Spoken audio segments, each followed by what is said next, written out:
Hello, and welcome to my fireside chat series regarding ethical violations in forensic psychology. And oh my goodness, are there a lot of them? The three primary ethical violations in forensic psychology are 2.01 boundaries of competence. They don't know the knowledge that they are required to know. Standard 2.04, bases for scientific and professional judgments. Because they don't know the knowledge, they don't apply the knowledge because they don't know it. So they're in violation of 2.04, bases for scientific and professional judgments. And because they don't know or apply the established knowledge, they are then in violation of standard 9.01, bases for assessment. Now, there's all sorts of other ethical violations and concerns surrounding their practice, including Principle D justice, a basic principle of ethical practice. They're in violation of that. Denial of equal access and equal quality in the services they provide. They're in violation of 2.03, maintaining competence, 3.04, avoiding harm. So there's a number of violations involved in the situation. And because of that, my ethical obligations are active under standards 1.04 and 1.05 of the APA Ethics Code for doing something about encountering ethical violations in other forensic psychologists. I'm required by the APA Ethics Code to do things. I'm doing them, but the APA isn't responsive. I told the APA they have ethical violations over here, but they're not following up. So I fulfilled my obligation. It's to them, and so ask them, why aren't they fulfilling their obligations? And the standard 1.05 says that one of the things I should be doing is telling you folks to maybe file licensing board complaints against these psychologists for violations of 2.01, 2.04, 9.01, and a slew of other failure and duty to protect. That's my ethical obligation under 1.05. So I start filing licensing board complaints. Licensing boards aren't going to do anything because they are corrupted at this point with the influence of forensic psychologists. The clinical psychology side is not. Clinical psychology side of licensing boards are fine. It's the forensic psychologists who are corrupting the system and disabling the licensing board oversight system by exempting forensic psychologists from ethical standards of practice. And it's any case of court involved concern gets shifted over to review by another forensic psychologist. And so they're allowed to self review, and that's going to be a real problem. All licensing boards should be clear of forensic psychologists because I know for a fact all forensic psychologists are in violation of 2.01 and 2.04. So they're all unethical. They should not be sitting on licensing boards if they are unethical for themselves because they're reviewing people who are unethical and doing the same thing they do. So the competence standards come down to 9.01. And so this is the one in testimony or in malpractice lawsuits or about board complaints. This is the one that hits their reports. That basis for assessment. That psychologists base the opinions contained in their recommendations, reports, and diagnostic or evaluative statements, including forensic testimony. Now let's stop there for a second. So they pretty much include everything. They're saying psychologists base their opinion in everything, including forensic testimony. So they use the word forensic. So they're including the forensic psychologists on this, and they said diagnostic or evaluative statements. So they're not going to argue with forensic people. I don't diagnose. You're making an evaluative statement. So that first clause directly applies to all the forensic psychologists. Now, if I'm cross-examining this, if I was an attorney in my fantasy world cross-examining the mental health custody report or the forensic psychology, I would say, please read standard 9.01 of the APA Ethics Code. Do you agree with that standard? Do you abide by that standard? Why is that standard important? Okay. And so I get them to tell you why this is important. So that they base their recommendations, reports, diagnostic findings, including forensic, on information and techniques sufficient to substantiate their findings. What would happen, doctor, if a psychologist did not base their opinions and recommendations on information and techniques sufficient to substantiate their findings? Get them to explain why this is an important standard. And then the information is standard 2.04. Okay, so let's run back for a second. So so 2.04, the established scientific and professional knowledge of the discipline. So that's 2.04, established scientific and professional knowledge of the discipline. So that's the information sufficient to substantiate their findings. If they did not apply this established knowledge, then their recommendations and reports are not based on sufficient information sufficient to substantiate their findings. They're just made up personal opinions. So, and notice, and sufficient to notice this in particular, they, in the parentheses, see also standard 2.04, bases for scientific and professional judgments. So 9.01 cites directly back to 2.04.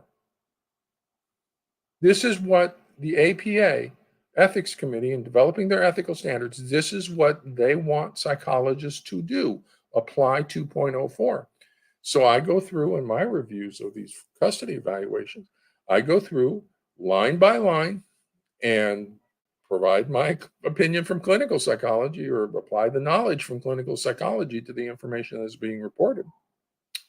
And when I'm done, I complete a diagnostic checklist for pathogenic parenting that looks at 6 domains of applied knowledge, so attachment, family systems, complex trauma, child development, looks at 6 domains of knowledge, including diagnosis, practice, domains of diagnosis and treatment planning. Check, check, check, check, check. Were any of these elements apparent in the report? No. Well, then their opinions, as contained in their recommendations, reports, diagnostic and evaluative statements, including forensic testimony, are not based on information sufficient to substantiate their findings. Now, the pathology of concern is a shared persecutory delusion. The assessment for a persecutory delusion is a mental status exam of thought and perception. I'll cite to Martin. And so that's the techniques. So the information is standard 2.04. The techniques is a mental status exam of thought and perception. Are they based on? No. So they're in violation of both aspects of that ethical requirement. It's not based on information sufficient to substantiate their, and it's not based on techniques sufficient to substantiate their findings. So they are in violation of 2.01. You can get that off their Vita. They're in violation of 9.01, or 2.04, and you can get that off their report. And because of that, they're in violation of 9.01. That's your trifecta. That's your triad.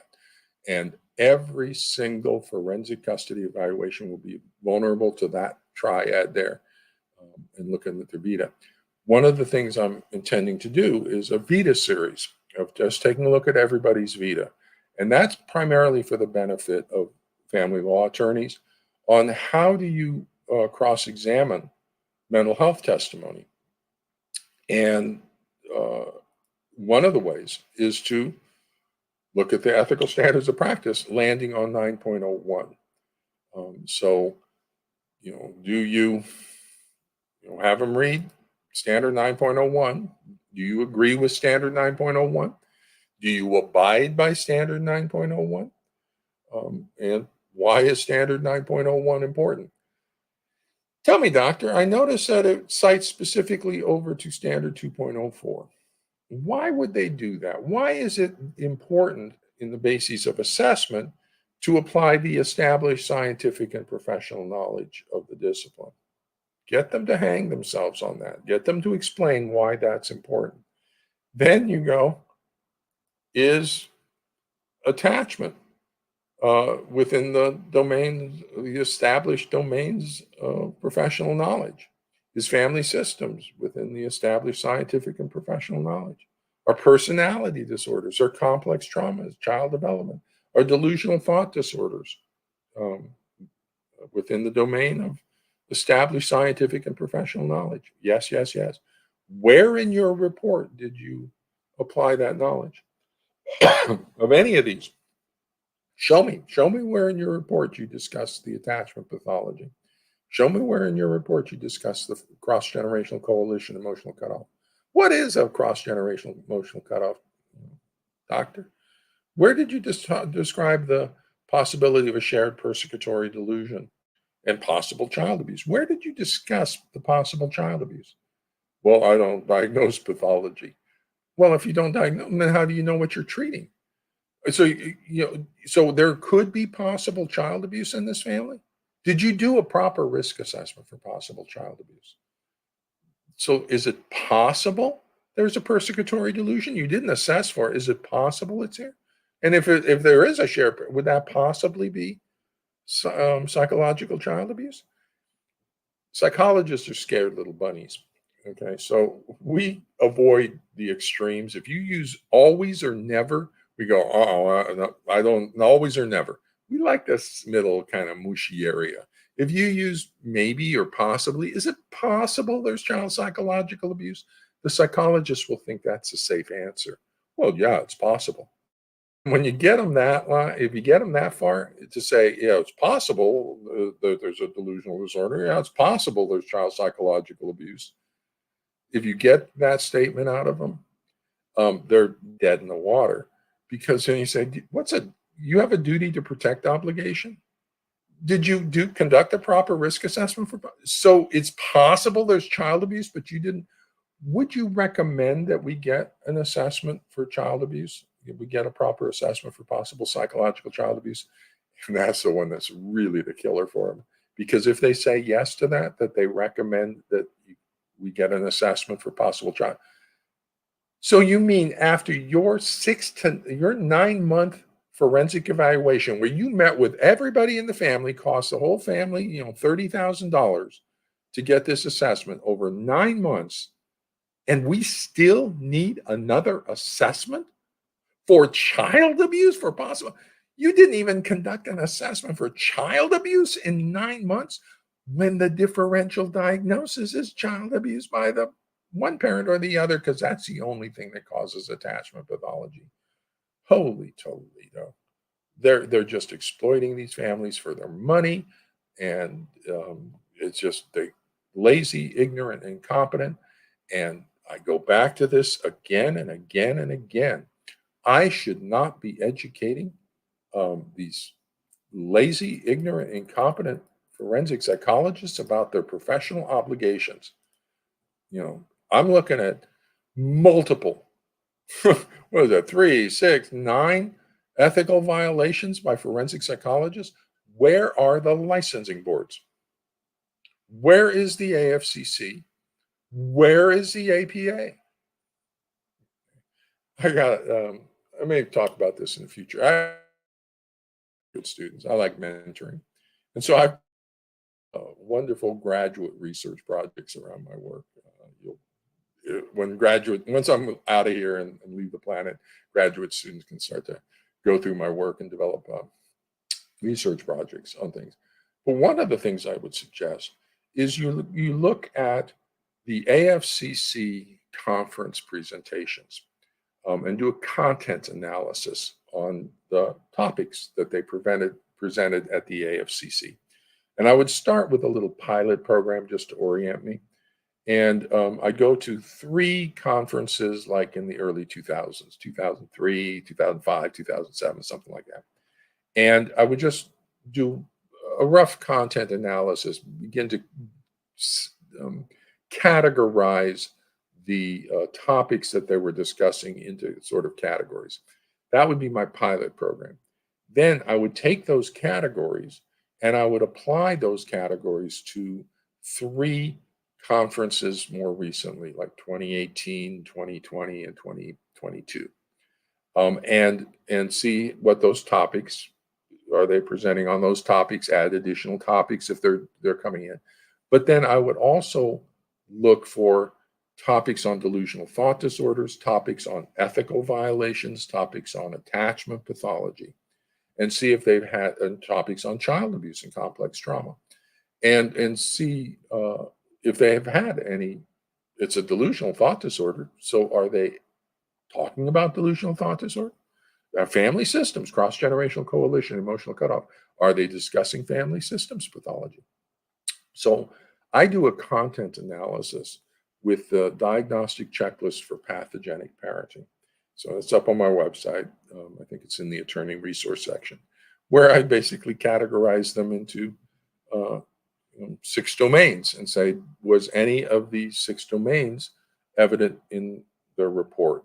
And I get very specific. I even anchor it on specific constructs. So we're very clear as to what I'm looking for in my content analysis of their reports to say whether or not they used any of these domains. Let me shift over that. Oh, there we go. Any of these domains of knowledge. Now, one of the things, Dorsey Pruder, who conducts a custody resolution method, already has data taggers. That might be something she might want to do someday, is just send one of her taggers to start tagging the AFCC conventions for the topics that they discuss. Are they discussing any of the actual knowledge, or are they just making stuff up? I think that would be pretty interesting. But the AFCC is absolutely failing in their obligation to their psychologists. They are a professional organization with the attorneys. And so the attorneys are going to be cross-examining the forensic psychologists who are in the AFCC. That's going to be kind of interesting, kind of what's happening as I'm teaching the attorneys, family law attorneys, how to go after the license of the person sitting in the chair next to you at the convention. Okay. The APA. Okay, so I have ethical obligations under, going back, under standard 1.05. In other words, I have to take further action appropriate to the situation. Such action might include referral to state or national committee on professional ethics, licensing boards, or appropriate institutional authorities. APA is an appropriate institutional authority. I hand-delivered a petition to the APA informing them of the ethical violations. What did they do with that? Who did they give it to? What is their response? What is their response to this? Nobody's giving an answer. The forensic psychologists are stonewalling, the APA is stonewalling, and the licensing boards are simply covering up. They're the ones that are responsible for this. The licensing boards are the ones that are responsible for this situation. Where are they? Nowhere to be seen. And so that's the system's failure here. And it's systems failure because specific people are in positions of authority, and they are forensic psychology people, and they are disabling the mental health response to this pathology. We need to end forensic psychology in the family courts and get clinical psychology to come back. Clinical psychologists will not come back. I would recommend that they don't come back. So family courts have no psychologists because it's too professionally dangerous right now to work in the family courts. I should not have to put my license on the line. Get a pilot program for the family courts to develop the diagnostic assessment protocol and the treatment protocol and the legal arguments that support that, so that a forensic psychologist trained in DBT can come into the family courts, conduct a particular structured format for the diagnostic assessment to return an accurate diagnosis. I suggest all assessments for possible child abuse contain consultation.